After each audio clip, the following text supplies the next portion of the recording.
how high can I get this? Like, Perfect. All right. And we haven't seen each other like in 3 years. I know. It's been crazy. I know that was July. Oh yeah, it was July.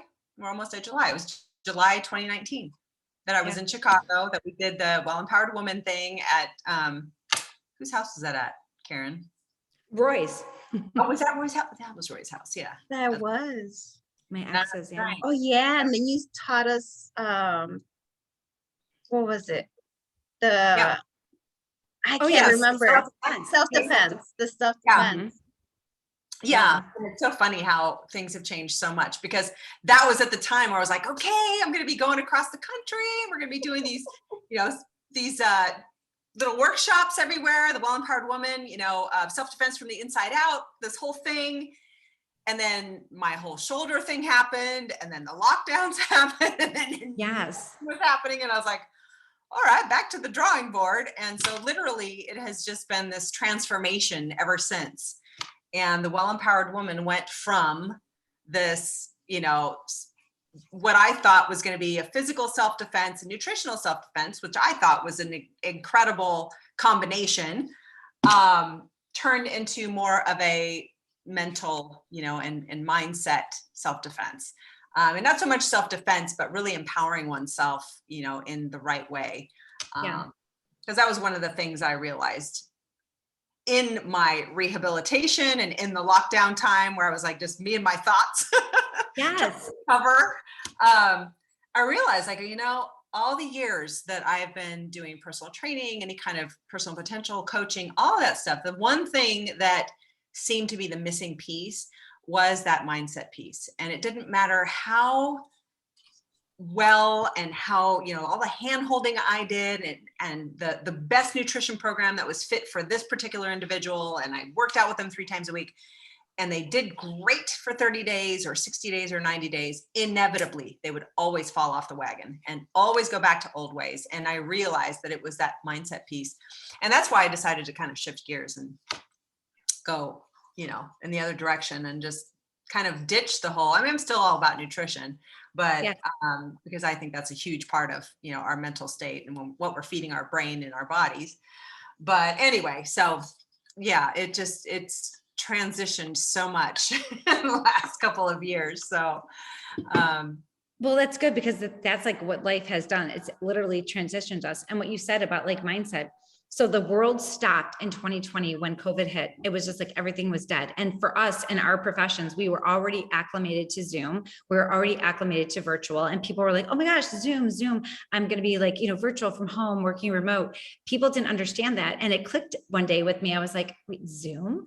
I'm like, oh, I've been on Zoom before. And I remember the first time I ever Zoomed, it was with you. And I was like, how do I do this? And I'm like with you and Gail, I'm like, I don't even know how to do this. I don't even know how to plug in, but we did.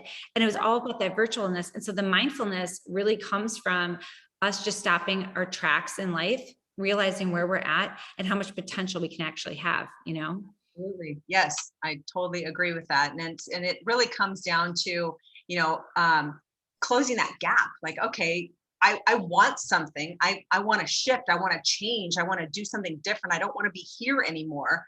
I want to be over there, but how do I get there? And it's what can I do today to close that gap? And it really just starts with mindfulness and presence, and, not being focused so much on the past and what happened before and what got me to this place. Yes, it formed who you are today, but it's not who you are. We're created by our circumstances, but we do have control. Like, we are the makers of our destiny, and so we just live in the moment and live for today with sights on the future, but not future tripping, as my mentor used to always tell me. He's like, stop future tripping. Because I was like, oh, what if? And when? He's like, anytime you say what if, you're future tripping. Like, you have no control over that way down there that doesn't even exist yet. And then when it comes, it's not going to be the future anymore. It's going to be today. So just exactly. And when you're future tripping, you're already like giving a welcome mat to like what you think is going to happen. And you're already like predestining that. And it's not exactly what's supposed to come to you. So I read something in this book that I'm reading, actually, that my daughter gave me. It's about the angels. It's by Doreen Virtue. It's the best-selling Healing of the Angels, How to Hear Your Angels. It's an amazing book.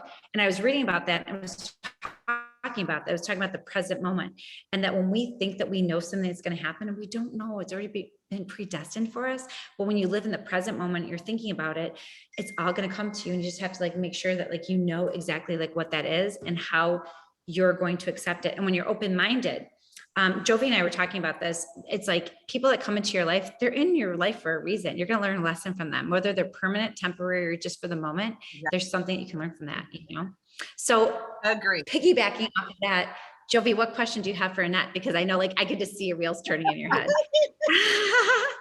I do have a question for you, Annette. Yeah. What have you done since you said like from 2019 to now? Mhm. What are the things that you've been doing to change your outcome of what your present life is now? Because we've all changed.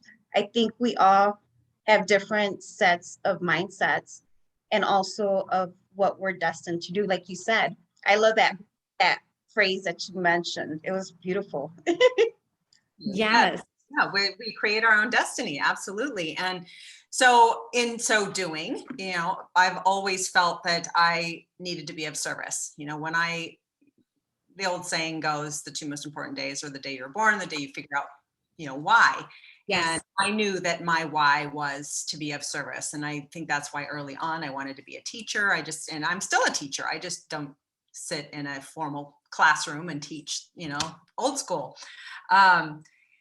So I knew that from the get-go. And so I think I have always had that thought in my mind, and I just didn't know what it was going to look like. And so when we first met, I was so into my jiu-jitsu and my martial arts mindset, and just that athlete mindset. And I was working with, you know, with other athletes who were trying to level up and, you know, be champions. So it was that champion mindset that I was always, you know, thinking about then. And then when I got hurt and my physical body had to stop doing what it was doing, it took a toll on my mindset, because I very much identified myself with that champion mindset. Even though I wasn't necessarily a competitive athlete, I was a practicing athlete, and I was, you know, trying to live up to my best every single, you know, day. Every time I stepped on the mats, I was like, all right, my personal best today. So when I got hurt, and sorry, my dog is, he's playing back there. I don't know what he's doing. So you hear the little growls back there. So when I got injured, and then of course the timing of it was insane. That happened, and I had my surgery in February, and then in March, the whole world changed, right? In so doing, I just kept going with my plans. I was reaching out to people. I was setting dates for like different, you know, places I was going to go around the country. I had dates set in Texas, dates set in Florida, and it all came crashing down. I was like, well, everything's closed. Guess I can't do that. And then of course, you know, with my shoulder situation, I knew that was going to slow me down. So I thought, and then my surgeon told me, okay, you can't do any kind of, you know, certain physical things. You just need to give up. Like I would recommend not ever going back to, you know, your martial arts stuff. I was like, no, I didn't want to hear that, you know? So it was very sad to me. So, but what I ended up doing was, I'm like, all right, I have to shift that focus. It's kind of like this might not be the most positive comparison, but kind of like the alcoholic who they have an addiction, right? Yes. Well, they decide to become sober. Very often they find a new addiction, but a healthier one. You know, they have a different addiction. So in a sense, I was, you know, very addicted to my physical exercise, and still am in a sense, but it's shifted. So I always joke around with it. I said, I gave up my jujitsu mats for a yoga mat. And now my yoga mat, yeah, that's my happy place. And I have found, you know, so it's taken me to a different place. And I think in that place, I was able to become stronger spiritually. I was able to focus on my other pillars more, because I was, you know, the 4 pillars, your physical, your mental, emotional, and spiritual. I was very, Shiny object, ADD. Sorry, what happened? Sorry, did I disconnect? All of a sudden it, sorry No, about you're that. good. You're good. Yeah. Anyway, so yeah, I was able to shift such a strong focus on my physical, and shift it over to the mental, emotional. And so I really started diving into my spiritual self and was doing a whole lot more meditation, and just everything that's involved with that. Not just, meditation, but and I also got involved. My boyfriend and I are bi-coastal, so we don't have a lot of time to spend together. It's hard to date when you're on opposite sides of the country, but we found a common ground with our yoga practice. We were able to do Zoom yoga. I'd put on a yoga and I'd go in my garage and we'd do yoga together, or we would every night. I mean, even to this day, except for tonight because we were getting on, we meditate every night before he goes to bed. So I love that. I'm gonna put a little plug in for him. I met him. He's absolutely wonderful. Aw. When you meet somebody who's on the same playing field as you, someone who is energetically and spiritually aligned with you, everything is possible. And until that point, that will not happen. If somebody is insecure or they're below like the level of like where you're at, it's okay, but it's not our purpose or our way to like teach them or coach them or whatever, like enable them. And it does become an addiction. I think as humans, we have this addiction, if you will, to like want to be loved, want to be needed, want to be cared for, want to like have that in a relationship, a friendship, intimacy, work, whatever it is, we want that. And yeah, I saw the dynamic with you and you're a true testimony to that. Yeah, thank you. And it's so interesting. You were talking about that addiction. I listened to a lot of Eckhart Tolle, and I was listening today, as a matter of fact, as I was walking the dog. And one of the things he talks about is that addiction to love. It all comes from the ego. And when we are so ego driven, we are very much in our there's a term that he uses called our pain body. So any trauma we may have experienced as a child, any neglect or any that wanting, that feeling that we are missing out on something, comes from something we may have experienced in our childhood. And sometimes it doesn't even need to be like a very traumatic experience. I always say everybody's trauma is going to be different. One person could have been abused. Another person just could have had a door slammed in their face and it hit them so hard that it scarred them for life. Yes. You just never know how it's going to affect someone. And if it's never been dealt with, then it's going to be stored in their body. So they've got this pain body that they've never addressed. And so they're trying to fill the need through, and a lot of people do have the need of feeling love or being in love or, loving someone or, whatever it is, whether it's reciprocal or in one way. So I find that very interesting, and being able to go back and make those shifts and recognizing what's in our shadow, the things that we've been neglecting. And I think that for myself, and I think for a lot of people in the world during that time in 2020 and beyond, we had a chance to just stop everything we were doing because we couldn't go do anything. We were just really stopped in our tracks, and our trajectory, shifted in many different directions for some people, and others were completely idle. So I chose to use that time wisely and to use introspection and to dive deep and figure out more about who I was and who I am, and how my gifts can benefit others. And so that's what. Sorry, my dog is driving me crazy. No, you're fine. But I just want to interject here for a second. When you said my gifts, Jovi, can you please tell like our viewers and our audio listeners about the gifts? Because Annette just said that our gifts, like Annette is recognized of her gifts. I'm recognized of my gifts. You're recognized of yours, but you literally have a little bit more attunement on that. Can you explain to like what our gifts actually are? So our gifts are something that we have within ourselves that we have to give out to people, or even just one person or one individual, I think, that's going to be changing. You're going to be changing their lives, basically, and we all have different gifts. Like I had told Karen a long time ago, my gifts are different from hers, and Annette's gifts are different from mine. We're all different, and we're put into this world to give those gifts out. because we do need to give peace, I guess, to the people, or, like yourself, even yourself. You have to recognize your gift no matter what. Yes. And I think a lot of times people just don't know, like I know like my mom, who's 88 years old, just told me the other day that she finally concluded, like, not that it just happened, but she finally realized what her gifts were and what her purpose was in this life. And it was to help her family. Wow. And it was it made me feel really good that she came to that conclusion, because I was really worried.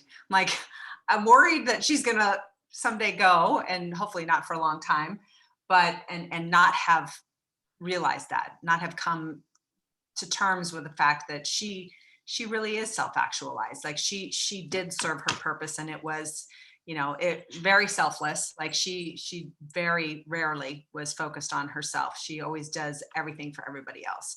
Yeah. And so, yeah, so it's when we can realize what our gifts are and our purpose, and be willing to live beyond just ourselves, then we can achieve the goals that we are looking for. Sometimes we think we know what we want, and we set goals, and then we're like, why can't I get to those goals? Exactly. There's something preventing you, and part of it is you preventing yourself from going there, because maybe that's not what you're aligned to do. So, to answer your question more specifically, I think that's what happened with me. I was so set on doing these, physical self-defense, being totally immersed in the jiu-jitsu world, and I loved it. And it was so, and I had to completely let go, and I had to completely shift my gears, and just, and when it all happened, I'm like, okay, well, I'll just teach my classes online. That's what I'll be doing. But I still had the mindset of like, oh, well, I'll be doing some kind of self-defense stuff. And and I couldn't get it to go. Nothing was happening for me. I'm like, I'm stuck. I can't move. Like, I don't know what to do. And then that's when I woke up and went, all right, I need to write the book. That's what's got to come first.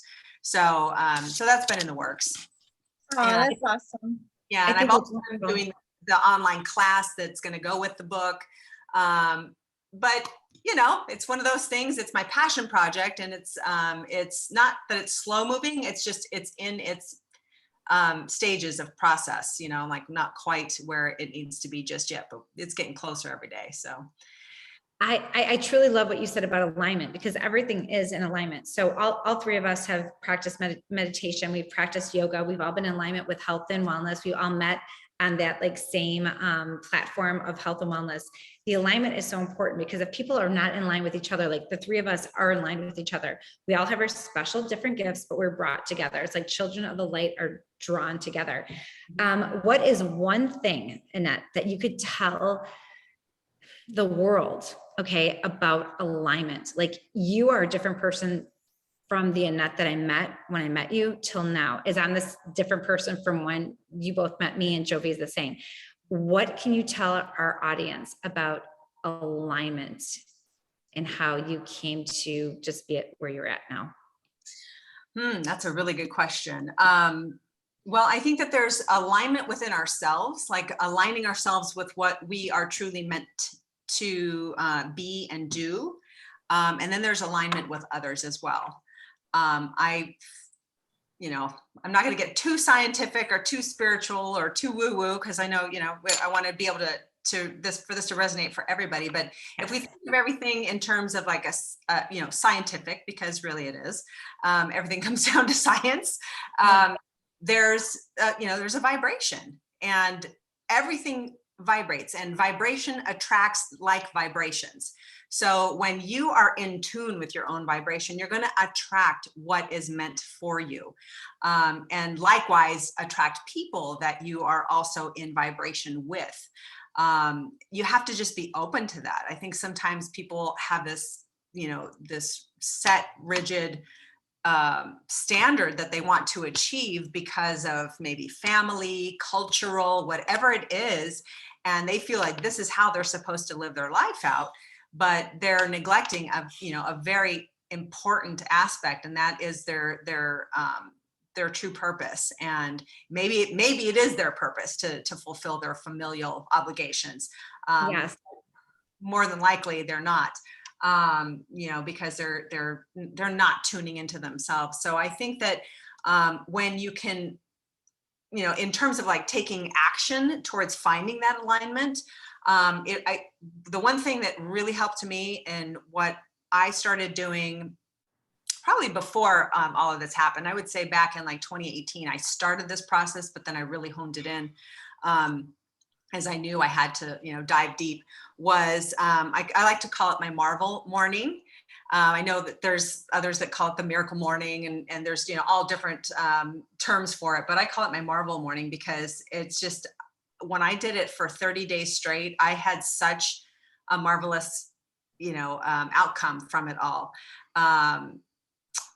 And really, it just came down to carving out space for myself, to where, the saying goes, you can't take, don't put your oxygen mask on your kids before you put it on yourself, because we're no good to anyone else if we're not doing what we need to do for ourselves. And to really be in our true alignment, we need to give ourselves the time for everything to bubble up for us. So my Marvel morning consists of what I'd like to call peace savers. So like when you're in your peaceful, like at most peaceful, you are the closest to alignment that you can get. You can call it, joy, happiness, whatever, but I like to call it peace because I think that's more important than anything else. Gosh darn it.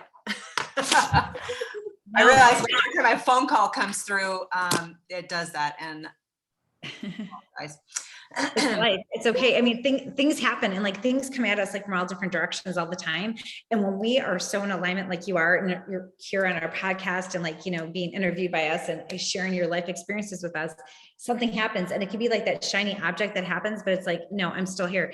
This is life. Life isn't about a filter. Life isn't about pretend. Life is about living your true life purpose in that succession of alignment. We talk about it all the time. I was listening to Bob Proctor the other day, and he was saying that most people think it's the law of attraction. When that movie and book went out, everyone's like, the law of attraction, law of attraction. Bob Proctor says that it's the law of vibration that is the first law. The law of attraction is the second. So just like you said, in that, like that vibration, when you're vibrating on a certain vibration, you're going to attract all that to you. And when that happens, it's like magical. It's the people that come into your life, the people that you have manifested or maybe wrote down, like the type of person you want. Jovi's always telling me, write down the type of person you want, like in yourself, in a relationship and work. And I get afraid to do that. And then when I do it, I'm like, oh, it's on paper, it's going to happen. And then lo and behold, everything is just right in front of me. And I've witnessed that for myself and for people close to me. So the alignment is the law of vibration. What you put out, you will attract. And then that attraction comes with it. I think that's beautiful. Yeah, absolutely. And the whole concept of, and that's part of my peace savers in the mornings that I do. And I'll explain that here real quickly. Basically, savers is an acronym for, spending. So the first S stands for silence. Okay. So that can be prayer, meditation, just, being in silence. Once you've, gotten up first thing in the morning where the house is quiet and, the city is quiet and there's just not a lot of noise going on around you. So finding time in silence, and it doesn't have to be, really lengthy. It can just be 5 minutes, it just that allotted time that is devoted to having that silence so that you can be in emptiness, so to speak, so emptiness that you've emptied out. And that's your best chance is when it's first thing in the morning, because you're not bogged down by all your thoughts, that you've, throughout the day. You've basically been offline all night. And so you wake up and you just kind of stay there. And the A is affirmations. And I think that's one of the most important ones is, in attracting that alignment is by believing and by vibrating as if you already have those things that are meant for you. So when you are doing affirmations, it's good to verbalize them so that your mouth is speaking them, your brain is interpreting them, and your ears are hearing them. And you are speaking them in the I am, like in the present tense, so that you already have that belief. And then the V in savers is visualization. So spending a little time just visualizing what your success looks like, what it is that, the next step looks like, what your day is going to look like and how successful it's going to be. And you're going to feel amazing by the time you lay your head down in your pillow that night. And, you know, all the things that you imagine could have happened that day happened. So it can be a visualizing an event, a day, an hour, whatever it is. So just spending a little time doing the visualization. Let's see, the E is for exercise. So even if you're not going to go do a full workout at that moment during your special, savers time, even if you just spend some time doing a few yoga stretches or taking the dog for a walk, whatever it is, just to get your body moving, getting that energy flowing through your body. The R is for reading. So spending time some reading. I kind of tackle everything. I multitask. I'm a multitasking queen, and I think we all are. I think we're all, crowns on our head. Yeah, totally. So sometimes I can't physically like read a book because I just don't have that kind of time, or whatever it is. But I'll listen to my audiobooks while I'm walking the dog, so I'll like double up. And then the last thing to do, the last S stands for scribe, which is to write. So to journal, of course. So spending time, whether it's in the morning or in the evening, reflecting on what it is you've, internalized or, been drawing in. So that, I think, has been the one thing that has propelled me forward and gotten me to the place I am today. And I think that it doesn't mean like, oh, if I do all these things, I'm going to achieve success. If I do all these things, I'm going to, lose weight and be healthy. And it's never going to end. This is our life. This is our life. Yes. That's why we have things like these tragic events that happen. But the other side of it is this beautiful oasis that we can draw in. We can't just stay there. We can't stay in this dis-ease. We have to, the pendulum is going to swing in the other direction. It's the law of the universe. It just doesn't go one way. So as long as we're focusing on those things incrementally and with consistency, all the things that are meant for us will come. For sure. Annette, we are so enamored for having you. Your energy just brings volumes to the world, and just brings this energetic field that's so engaging and so intoxicating. It's oh my gosh, tell me more. So for people to reach out to you, we will absolutely put your website and everything on here. But if anybody needs anything from you, you are the person to go to as far as, in my opinion, self-discipline, direction, empowerment, and encouragement. Those are the words that come with everything that you said tonight. Oh, thank you so much. And it's my pleasure. And I am here to assist and help anybody. I encourage anyone to reach out to me, whatever the case might be. I dabble in a lot of things. I have lots of different projects. And I'm one of those people that even if I don't have the answer for you, I know people that do. So, yes, oh my gosh, it's been such a blessing. We're going to put everything in the bio for you. And then viewers, audio listeners, Annette Kohls, she is the woman to contact for empowerment and ritualment and being in alignment with yourself. I love it. Thank you so much, hon. Thank you, ladies, for having me. You're welcome. So great. What a nice little reunion for us. I love it. So nice. It's so good. Yeah, Jovi, you could stop recording. I know you can clip it all out, but it's so great. I'm so happy to have